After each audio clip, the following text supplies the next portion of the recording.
चिर संचित संपूर्ण स्वभावों का, चाहत में अभावों का, मन की कल्पनाओं का, जीवन की सुखद अनुभूतियों का संघनित रूप है प्रेम। प्रेम का गान करने वाले आज की सुंदर शाम को और खुशगवार बनाने के लिए वैसे तो आईएफएस में सर डायरेक्टर हैं, पर हमारे बीच में हैं जो दिल से, जिनका दिल कवि है। तो दिल्ली से स्पेशली सिर्फ माइक लाल पे आज के मंच पे आने के लिए सर दिल्ली से स्पेशली आए हैं, और मैं उनको बुलाना चाहूंगा स्टेज पे। प्लीज हमारे बीच में ताली बजा के स्वागत कीजिए नितिन प्रमोद जी का, जो कवि हैं और वरिष्ठ आईएफएस फॉरेन सर्विसेज में है सर।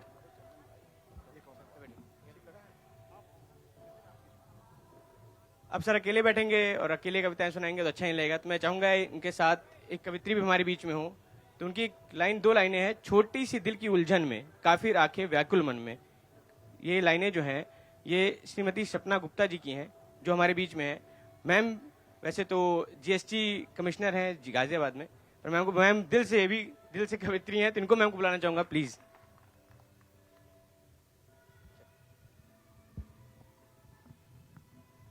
मेरी पुस्तक दे दीजिए। नमस्कार,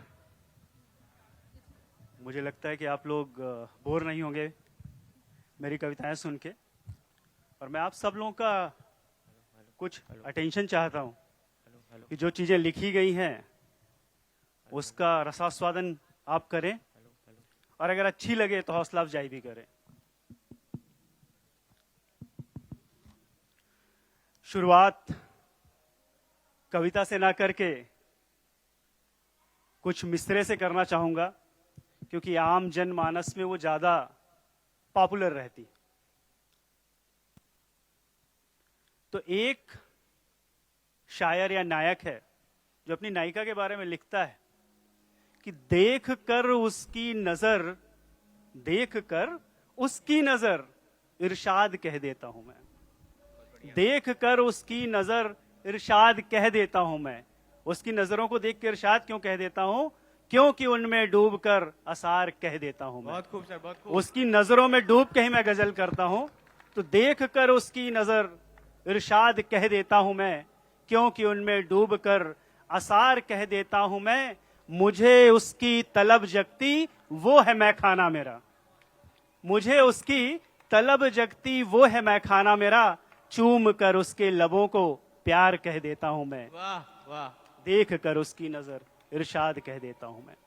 ये तो रहे कुछ मिसरे जो कुछ उर्दू में लिखे, लेकिन अब कुछ हिंदी में। एक मेरी पुस्तक है मन तो तुम्हारे पास है। अगर कोई पूछे मन किसके पास है, तो मन तुम्हारे पास है। जो पूछ रहा है मन उसी के पास है। तो मैं शुरुआत उस कविता से करना चाहूंगा, मन तो तुम्हारे पास है। हो सकता है थोड़ा सा शब्दों का चयन, लेकिन मैं एक्सप्लेन करता जाऊंगा कि जो शब्द हैं उनके अर्थ क्या है।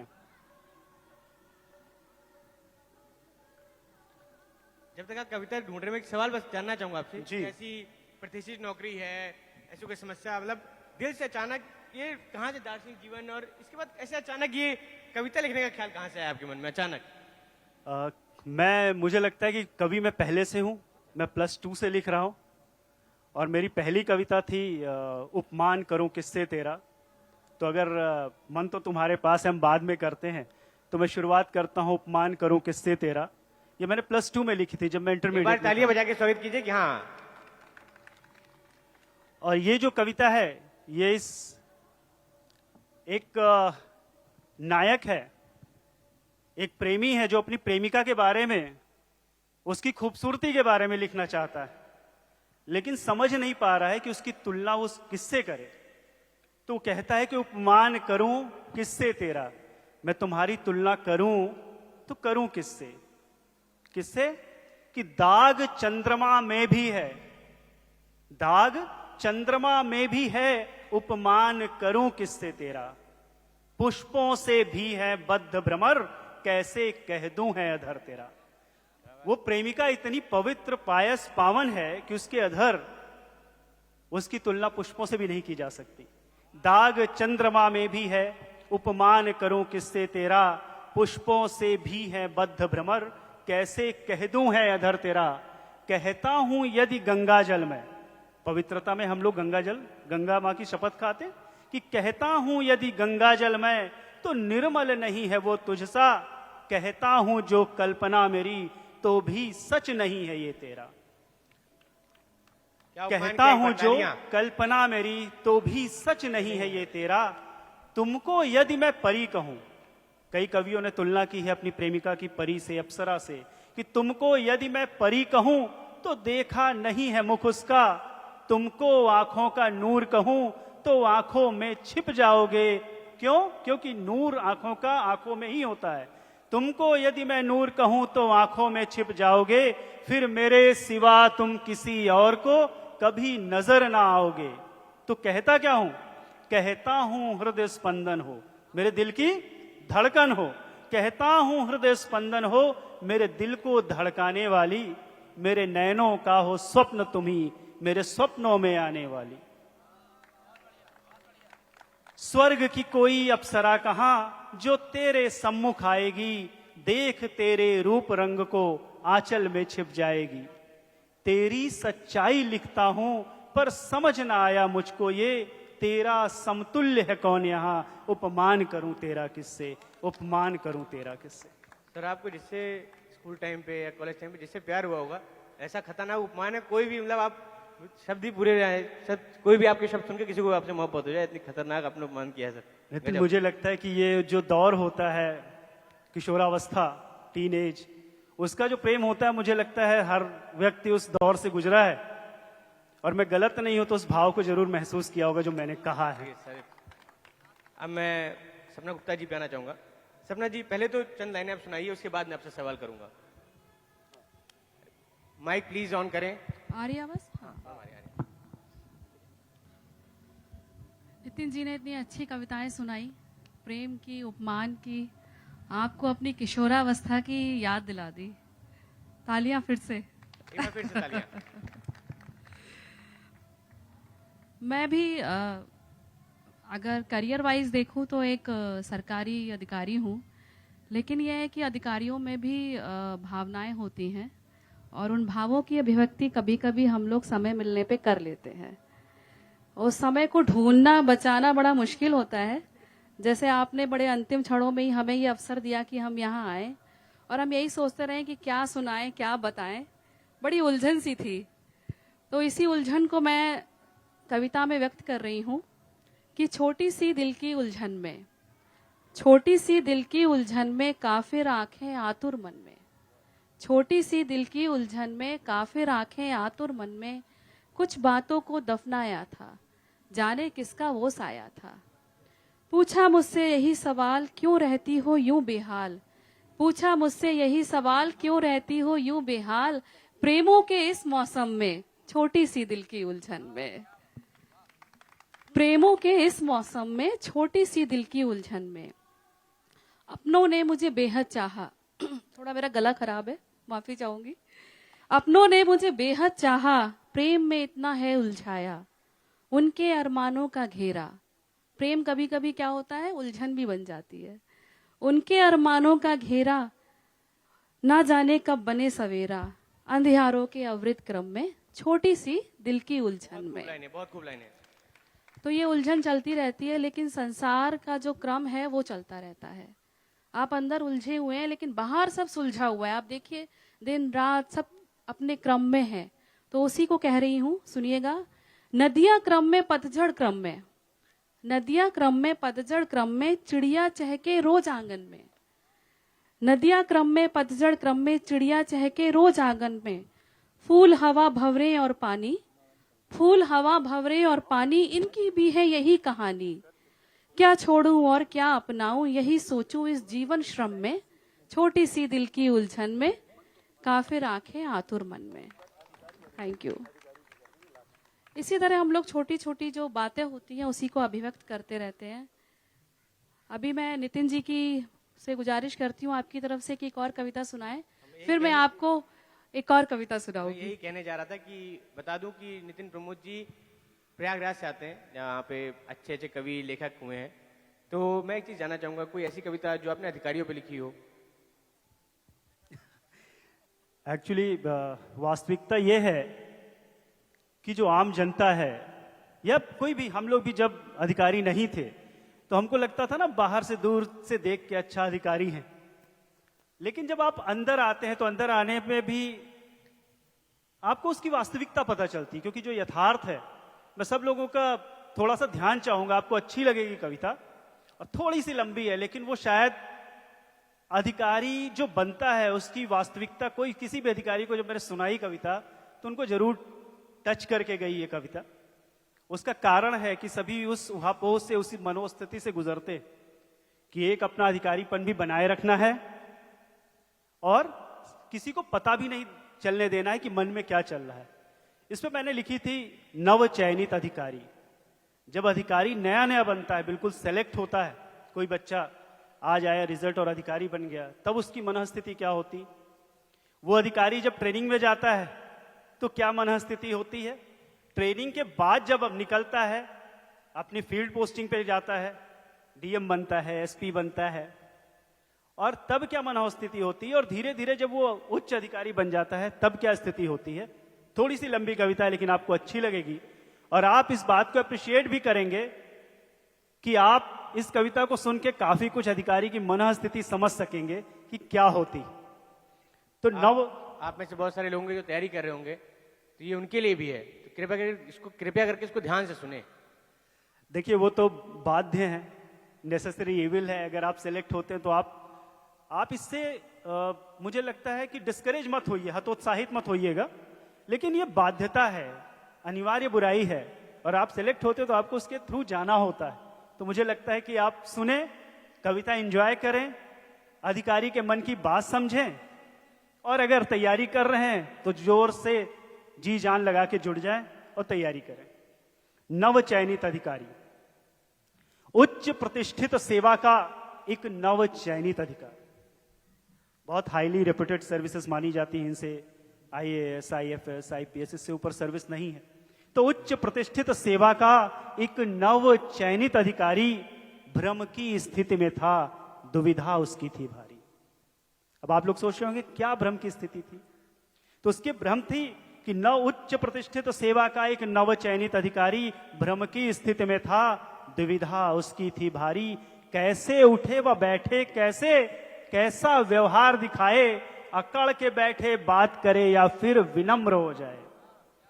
अकड़ के बैठे बात करे या फिर विनम्र हो जाए, रिश्तेदारों के पांव छुए या उनसे हाथ मिलाए, रिश्तेदारों के पांव छुए या उनसे हाथ मिलाए, अपनी मेहनत का श्रेय सभी अपनों को देता जाए। जब आप सिलेक्ट होते कहीं भी, आपके अच्छे मार्क्स आए, तो आप श्रेय किसको देते हैं? अपनी मेहनत को नहीं, बड़ों को। कौन है उससे छोटा अब और कौन बड़ा कहलाए, यूपीएससी का है रिजल्ट जो चमत्कार दिखलाए। कल का साधारण अभ्यर्थी, कल तक साधारण था, सब उसको गोलू, मुन्ना, पप्पू, लेकिन अभी बॉस हो गया। तो कल का साधारण अभ्यर्थी अब अधिकारी कहलाए, यूपीएससी का है रिजल्ट जो चमत्कार दिखलाए। अति विशिष्ट सा भान हुआ। जब सब लोग आपकी तारीफ करते तो खुद भी वीआईपी टाइप फीलिंग होती। तो अति विशिष्ट सा भान हुआ जब सब उसके गुण गाएं, उसके कुछ अवगुणों का भी अब गुणगान सुनाएं। मदिरा, मांस, धूम्र दंडिका के बखान भी गाएं। तब लोग क्या कहते हैं? सिगरेट पीता था इसलिए रात भर जाग के पढ़ाई की है, रात भर। तो मदिरा, मांस, धूम्र दंडिका के बखान भी गाएं, गांव कस्बों के लोग उसका सम्मान समारोह कराएं। कहते थे सब बदल के रख देगा वो कई कई पीढ़ी, है ना? कहते थे वो बदल के रख देगा वो कई कई पीढ़ी, पार हो जाएंगी कई पुश्तें, बनेगा वो ही सीढ़ी। सारे गांव जिला देश को कर देगा सम्मानित, स्वर्ण अक्षरों में नाम होगा, सब होंगे अभिमानित। यही तैयारी के समय सब लोग यही आपको प्रेरणा देते हैं कि कहते थे सब बदल के रख देगा वो कई कई पीढ़ी, पार हो जाएंगी कई पुश्तें, बनेगा वो ही सीढ़ी। सारे गांव जिला देश को कर देगा सम्मानित, स्वर्ण अक्षरों में नाम होगा, सब होंगे अभिमानित। भैया सबका होगा तारण, दुख का ना होगा कोई कारण। अब नव चयनित यह सोच रहा था, कल्प वृक्ष कैसे करे धारण। इतने लोगों की इच्छाओं को कैसे पूरा करे। भैया सबका होगा तारण, दुख का ना होगा कोई कारण। नव चयनित यह सोच रहा था, कल्प वृक्ष कैसे करे धारण। बड़े बुजुर्गों की बातों पर संशय ना वो कर सकता था, अनुभव उम्र के साथ है बढ़ता, ऐसा ही वो सुना करता था। वैसे भी वह उस अनुभव को, भाई वास्तविकता और अनुभव के बीच 2-3 महीने का टाइम होता है जब तक आप ट्रेनिंग में जाते हैं और फील्ड में उतरते हैं। वैसे भी वह उस अनुभव को कुछ दिन ही तो जी सकता था, साधिकार गर्व मधुशाला कुछ दिन ही तो पी सकता था। उसके जैसे और भी थे कई जो महारथी बन निकले थे, कुछ की सेहत पतली थी जो कोई सूखे छिलके थे। उच्च प्रतिष्ठित सेवा के सब नवचयनित अधिकारी ज्यादातर इस भ्रम में थे, दुविधा उनकी थी भारी। त्रुटि उनकी ही ना थी सारी, भ्रमित बहुत थे भारी। स्वप्न यथार्थ में होता है अंतर, दुनिया है थोड़ी खारी। खुशियों में ये समय उड़ चला आई ऐसी बेला, खुशियों में ये समय उड़ चला आई ऐसी बेला। गांवों कस्बों का गुरु आज बनने निकला है चेला। अब क्या हुआ, वापस एकेडमी पहुंचना है ट्रेनिंग के लिए। खुशी खुशी पहुंचे एकेडमी नवचयनित अधिकारी, जहां प्रशिक्षण शुरू हुआ। लखनऊ इलाहाबाद का अधिकारी था, हिंदी उसकी मजबूत थी, अंग्रेजी पे पकड़ कम थी। तो खुशी खुशी पहुंचे एक आदमी नवचयनित अधिकारी, जहां प्रशिक्षण शुरू हुआ थी अंग्रेजी इज्जत पे भारी। समझ गए कुछ एक दिनों में विपदा पड़ी थी भारी, इन सब पर एग्जाम भी था जिनसे ना रही थी यारी। किसी तरह सब पास हुए, कुछ दूर तो कुछ संग्रास हुए। कुछ ने पाया था बहुत कुछ, तो कुछ ट्रेनिंग से निराश हुए। अब क्या हुआ, ट्रेनिंग हो चुकी है और अपने अपने फील्ड पोस्टिंग पे जाते हैं कि उतरे जब सब कर्म भूमि पर अपने अपने पथ पर थे। अब थे पैदल पहले जो भी चढ़े गर्व के रथ पर थे। चिकनी सतह सपाट नहीं, मेहनत थी कोई खाट नहीं। साहब थे कोई लाड नहीं, कोई जोहता बाट नहीं। वो नया नया अधिकारी था, वो नया नया अधिकारी था जिन पे चपरासी भारी था। वास्तविकता है कि जब नया नया अधिकारी जाता हो तो सब लोग ज्ञान देते हैं कि साहब हम तो 30 साल से इसी ऑफिस में पियून हैं, हम 25 साल से क्लर्क हैं। तो वो नया नया अधिकारी था जिन पे चपरासी भारी था। बाबू तो फिर भी बाबू था, पिए भी नहीं काबू था। गर मुस्का देता, उसकी उलझन क्या थी कि गर, अब आप समझिए कि अधिकारी की उलझन क्या है कि गर मुस्का देता तो वो नीचे वालों का प्यारा था, ऊपर वालों के लिए किंतु अधिकारी ढीला ढाला था। गर कहीं कड़क वह बन जाता, फिर ऊपर वालों का प्यारा था, नीचे वाले उसको कहते अधिकारी मन का काला था। बहुत टाइट है साहब। नीचे वाले उसको कहते अधिकारी मन का काला था। आदर्शवाद सब गांधीगिरी, भारी भरकम थी बातें बड़ी। पालन उनका करवा पाना कठिन काम था घड़ी घड़ी। निर्णय करता था पढ़ लिख कर। जब नया नया अधिकारी होता है तो बिल्कुल सब कानून की किताब देखता है। निर्णय करता था पढ़ लिख कर, हो जाए न कोई चूक मगर हर निर्णय उसका विवादित था। अधिकारी अब अवसादित था, डिप्रेशन में चला गया। हर निर्णय उसका विवादित था, अधिकारी अब अवसादित था। हृदय मिला था कुछ कविसा, हृदय मिला था कुछ कविसा, पर कर्म से वो अधिकारी था। चेहरे पर मुस्कान सदा पर मन अंदर से भारी था। चेहरे पर मुस्कान सदा पर मन अंदर से भारी था। इस उहापोह में अपनी वो सच्ची बातें ही भूल गया। मुस्काता चेहरा उसका जो मुरझाए फूल सा झूल गया। कुछ दबा था पत्नी बच्चों से, कुछ दबा था पत्नी बच्चों से। कुछ नेतागण का आभारी था, चाहता तो था कि रिजाइन कर दे। कुछ दबा था पत्नी बच्चों से, कुछ नेतागण का आभारी था। सेवा से निवृत्त हो ले निर्णय ये लेना भारी था। कुछ नव कर पाना मुश्किल था, कुछ साल हो गए सर्विस में, नव ज्ञान भी लाना मुश्किल था। उसको अब पड़ी हुई गिलास हटाना भी मुश्किल था। अब इसमें क्या हुआ, ये सारी चीजें हुई और उसके दिग्गज बनकर निकला वो। जब कई पटकनी खाई जीवन की ये उठापटक, उसको कई पाठ पढ़ाई। उसको अब ये ज्ञान हुआ, ये पोथी ज्ञान तो था थोथी, जितनी कानून की किताब पढ़ता था। कॉमन सेंस ही ज्ञान वही जो टाइट रखता है धोती। ये ज्ञान नहीं था, क्या था ये ज्ञान नहीं था, मोती था जो अंधकार में ज्योति था। अब सब उसको जान गए, वो था गुरु ये मान गए। किसी बात पर अब वो कभी हंसा ना करता था, कोई भी उसको भांप न पाए कभी फंसा ना करता था। आप लोगों की शिकायत रहती है अधिकारी लोग हंसते नहीं हैं, तो किसी बात पर अब वो कभी हंसा ना करता था, कोई भी उसको भांप न पाए कभी फंसा ना करता था। हंसने से वो बचता था, सारी मायाएं रचता था, ना किसी को मालूम हो पाए क्या उसके मन में पकता था। ऊपर वालों का भक्त सा था, ऊपर वालों का भक्त सा था, नीचे वालों पर सख्त सा था। अच्छा खासा अधिवक्ता था, अधिवक्तागण नाराज ना हो अगर यहां है। अच्छा खासा अधिवक्ता था, कुछ मन में था, कुछ बकता था। उसकी भी एक छोटी सत्ता थी, कुछ गुण कुछ अवगुण रखता था, लगा हुआ कुछ भत्ता था, अधिकारी अब मदमत्ता था। बहुत बढ़िया, बहुत बहुत धन्यवाद सर आपका और मैम आपका कि आप लोग आए। Thank you so much. बहुत बहुत धन्यवाद आप सभी लोगों का।